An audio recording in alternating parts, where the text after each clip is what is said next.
اعوذ باللہ من الشیطان الرجیم، بسم اللہ الرحمن الرحیم۔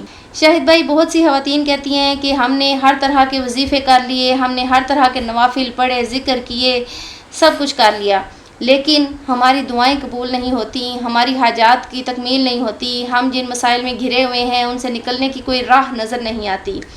تو کیا آپ اس سلسلے میں کہیں گے کہ ان کے دل بھی مطمئن ہو جائیں اور ان کو اس چیز کی سمجھ آ جائے کہ آخر ان کی دعائیں جو قبول نہیں ہو رہی تو اس کے پیچھے کیا حکمت ہے؟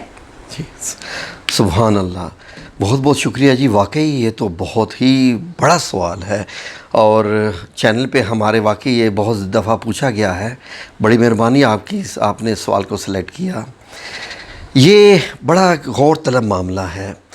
اصل میں جب تک ہم اللہ رب العزت کے نظام کو سمجھیں گے نہیں، شاید ہم اس سوال کی ان ڈیپتھ تک نہ پہنچ سکیں۔ اس کی گہرائی میں جانے کے لیے تھوڑے سمجھنے کی ضرورت ہے۔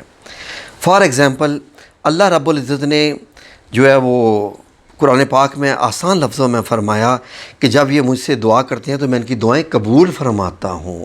جب یہ بات ہے تو اگر میں نے ایک دعا کی ہے، ہمارے ایک سبسکرائبر ویور ایک دعا کرتے ہیں تو وہ قبول نہیں ہو رہی، تو کیا وجہ کیا ہے اس کے؟ کیا دعا نہیں قبول ہو رہی ہے؟ اس کے پیچھے کچھ اور معاملہ ہے۔ یہ میں بھی کافی پریشان رہتا تھا کہ بعض دفعہ کہ یہ کام ایسا ہونے والا ہے اور میں چاہ رہا ہوں ایسا ہو جائے، تو یہ ابھی تک ہوا نہیں ہے۔ اگر آپ مجھے اجازت دیں تو میں چھوٹی سی ایک کہانی اپنی بتاؤں۔ جی۔ پہلے بھی میں کافی ویورز کے ساتھ یہ شیئر کر چکا ہوں۔ میرے اوپر زندگی میں آج تک صرف ایک ہی مشکل آئی ہے، الحمدللہ۔ بچپن سے لے کے پیدائش تک آج تک میں نے کوئی، یہ میرے رب کریم کا احسان ہے کہ اللہ مجھے، وہ کہتے ہیں نا اللہ لا یکلف اللہ نفسا الا وسعہا، وہ والی بات ہے کہ مجھ پر ایک ہی دفعہ ایک مشکل آئی۔ تو میں ہوا کیا کہ میرا جو ہے وہ ڈیورس کا قصہ چل رہا تھا، وہ معاملہ تھا ایسا، اور میں نہیں چاہ رہا تھا کہ میں نے ایک جو غصے میں کچھ کہا ہے اب وہ میرے اوپر وہ تھوپ دیا جائے یا ایسا ہی ہو جائے جیسے میں نے کہا ہے۔ میں نے تو غصے میں کہا تھا، تو میں اللہ رب العزت سے روزانہ دعائیں کر رہا تھا کہ اللہ کرے کہ یہ معاملہ ٹھیک ہو جائے، ٹھیک ہو جائے۔ تو ایک دن میری سمجھ میں آ گیا، جب تقریباً 3-4 مہینے ہو گئے اور میں ہر نماز میں گڑ گڑا کے دعائیں مانگ رہا تھا، تو ایک دفعہ مجھے سمجھ میں آیا کہ یہ معاملہ ٹھیک ہو نہیں رہا، اور آج تک ایسا ہوا نہیں ہے، آج تک ایسا ہوا نہیں ہے کہ میں نے اللہ رب العزت سے گڑ گڑا کے دعا مانگی ہو اور وہ پوری ہو جائے۔ مجھے پریشانی اس بات کی تھی کہ کیا اب اللہ مجھ سے ناراض تو نہیں ہو گیا؟ میں بڑا پریشان تھا۔ مجھے یہ اب پریشانی ختم ہو گئی مجھ پہ کہ میری دعا قبول نہیں ہو رہی، دوسری پریشانی نے مجھے گھیر لیا کہ شاید اللہ مجھ سے ناراض تو نہیں ہو گیا۔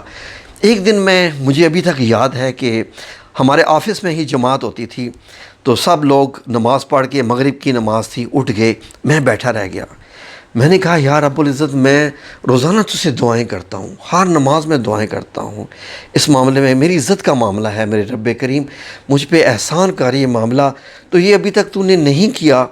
اچانک سے میں یہ دعا مانگ رہا ہوں تو اچانک سے میں نے اپنا، وہ کہتے ہیں نا جیسے وہ گرگٹ کی طرح رنگ بدلا۔ میں نے رنگ بدلا، کیسے میرا رنگ بدلا مجھے نہیں پتا۔ میں نے ایک دعا کرنی شروع کر دی۔ دعا کیا کی سنیں، یا اللہ تو میری یہ دعا قبول نہیں کر رہا، اور آج تک ایسا ہوا نہیں کہ تو نے میری دعا قبول نہ کی ہوئی ہو، ہم میرے ساتھ ایسے ایسے مسئلے ہوئے، ٹھیک ہے یا اللہ، یہ معاملہ میں یا رب العزت تجھ پہ چھوڑتا ہوں۔ میری سائنس تو ساری فیل ہو گئی، میں جو چاہتا تھا مجھے لگ رہا ہے کہ یا رب العزت وہ تجھے منظور نہیں ہے، اب تو کر جو تجھے منظور ہے، ٹھیک ہے، کیونکہ جو تو کرے گا وہ میرے حق میں بہتر ہوگا۔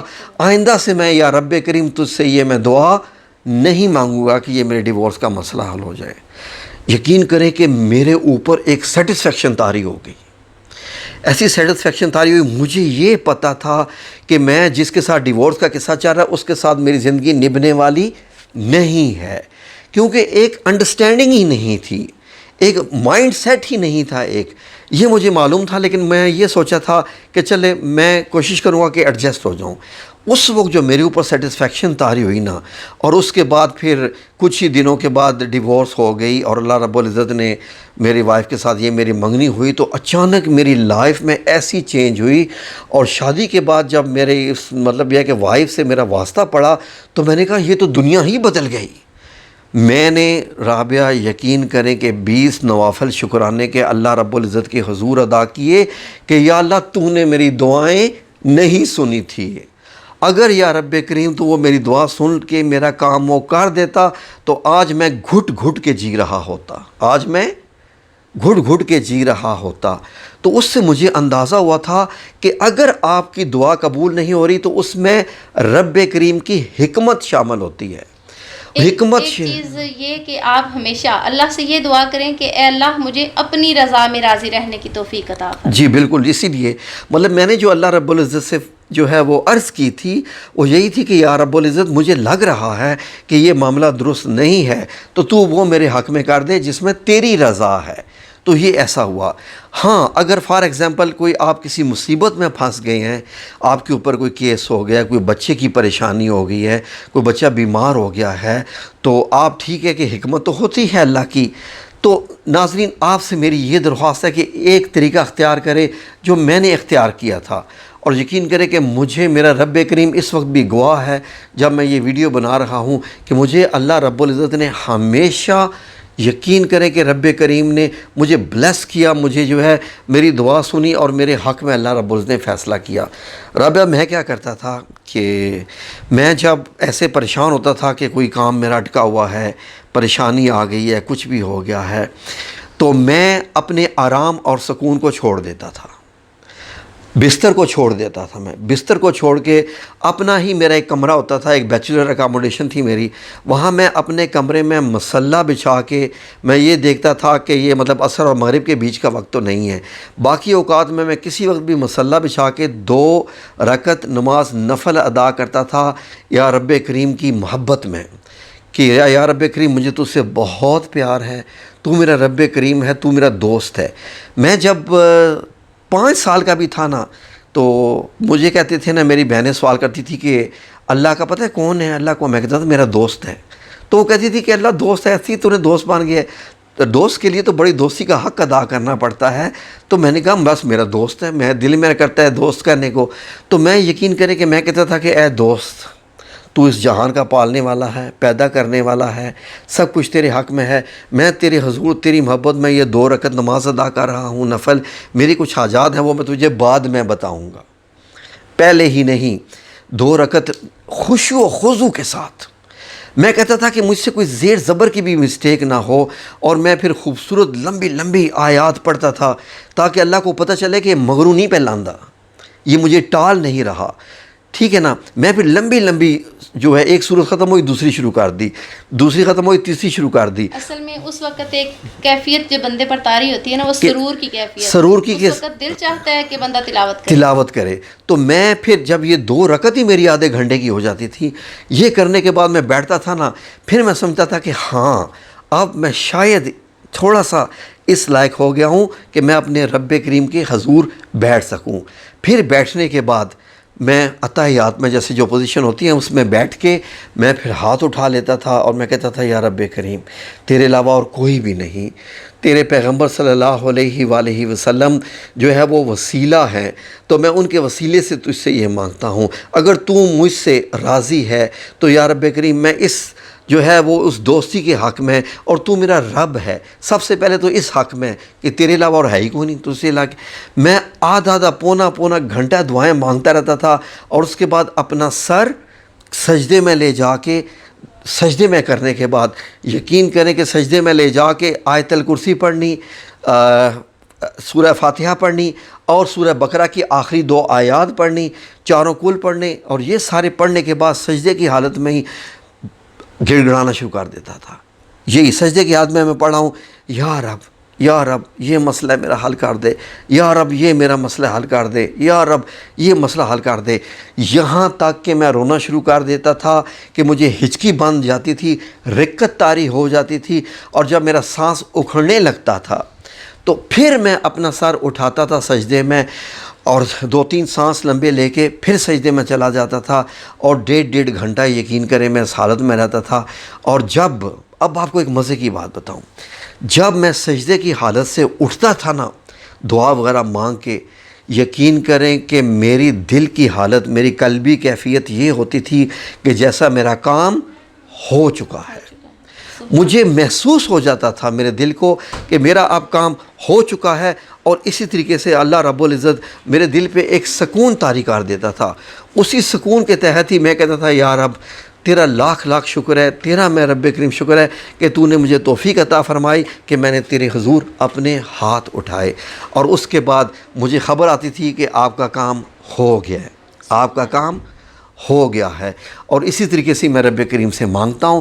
اور اس کے بعد میرا جو وظیفہ ہوتا تھا، میں ایک خاص وظیفہ کرتا رہتا تھا، اٹھتے بیٹھتے بھی وہ وظیفہ جو میرا ہوتا تھا، جو مشکلات کے علاوہ خوشی میں بھی۔ اللہ کو یہ پسند تو ہے کہ مشکل میں آپ اس کو یاد کریں، لیکن اللہ کو یہ اس سے زیادہ پسند ہے کہ آپ خوشی میں اللہ کو یاد کریں۔ جب آپ خوشی میں اللہ کو یاد کرتے ہیں نا، وہ ہوتا ہے یاد کرنا۔ تو میرا ایک ذکر ہوتا تھا، وہ کیا تھا؟ سبحان اللہ و بحمدہ سبحان اللہ العظیم۔ کسی نے کہا نا کہ شاید بھائی آپ کے پاس یہ چیز خوبصورت ہے، یہ بڑی پیاری ہے، میں کہتا تھا سبحان اللہ و بحمدہ سبحان اللہ العظیم۔ کھجور کسی نے سامنے دے دیا ہے، یہ کھجور کھائیں، سبحان اللہ و بحمدہ سبحان اللہ العظیم۔ یہ شربت ہے جی، یہ پئیں، سبحان اللہ و بحمدہ سبحان اللہ العظیم۔ یقین کریں کہ مجھے لگتا ہے کہ یہ میرے رب کریم کو یہ اتنا پسند ہے، یہ والا ذکر اتنا پسند ہے کہ جو بندہ یہ ذکر کرنا شروع کر دیتا ہے، جس کا یہ ذکر بن جاتا ہے، پھر رب کریم اس کی بھی دعائیں قبول کرنا شروع کر دیتا ہے۔ اور دوسری ایک اور چیز ہوتی ہے، ہمیشہ ہر بندے سے اپنے لیے دعا کرنے کا کہیں، کبھی بھی کسی کو انڈر ایسٹیمیٹ مت کریں۔ حتیٰ کہ میری والدہ محترمہ تو یہ بھی کہتی تھی کہ دیواروں سے بھی کہو کہ میرے لیے دعا کریں۔ ایک مثال تھی کہ کوئی بندہ چھوڑے مت، پرندوں سے کہو ہمارے لیے دعا کہیں۔ کیسے؟ پرندوں کو کھانا کھلائیں تو آپ کے لیے دعا کرتے ہیں، مچھلیوں کو جا کے ڈالو کھانا، وہ آپ کے لیے دعا کریں، جس مخلوق ہے، چیونٹیوں کو ڈالو، بلیاں ہیں ان کو ڈالو، یہ سب آپ کے لیے چیزیں دعا کرتی ہیں۔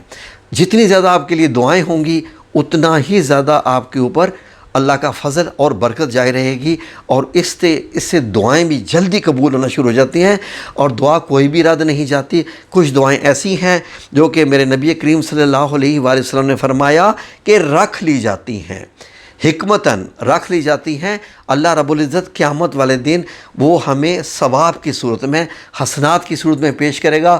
تو کچھ لوگ ایسے ہوں گے جب ان کو ثواب تو ان کا ہوگا نہیں، گناہ زیادہ ہوں گے، جب اللہ رب العزت کہے گا کہ یہ تمہاری دعائیں تھیں، میں نے تمہارا پلڑا بھاری کر دیا، وہ جناب ڈھال بن جائیں گی، تو بندہ پتہ کیا کہے گا؟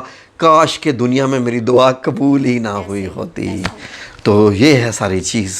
شاہد بھائی، آپ سے جو میں نے سوال کیا کہ دعائیں قبول کیوں نہیں ہوتی، یقیناً ہمارے ویورز کو اس کا مکمل جواب مل گیا ہوگا۔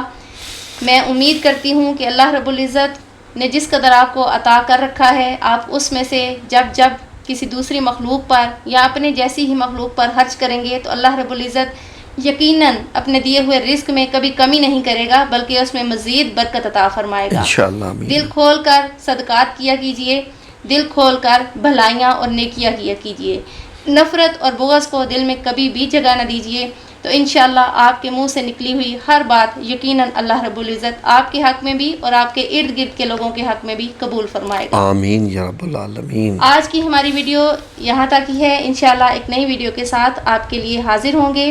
اپنی دعاؤں میں ہمیں یاد رکھیے گا، اور ہماری دعائیں ہمیشہ آپ کے ساتھ ہیں۔ اللہ رب العزت آپ سب کو ایمان اور صحت والی بہترین زندگی اور ایمان پر خاتمہ عطا فرمائے۔ آمین یا رب۔ اللہ حافظ۔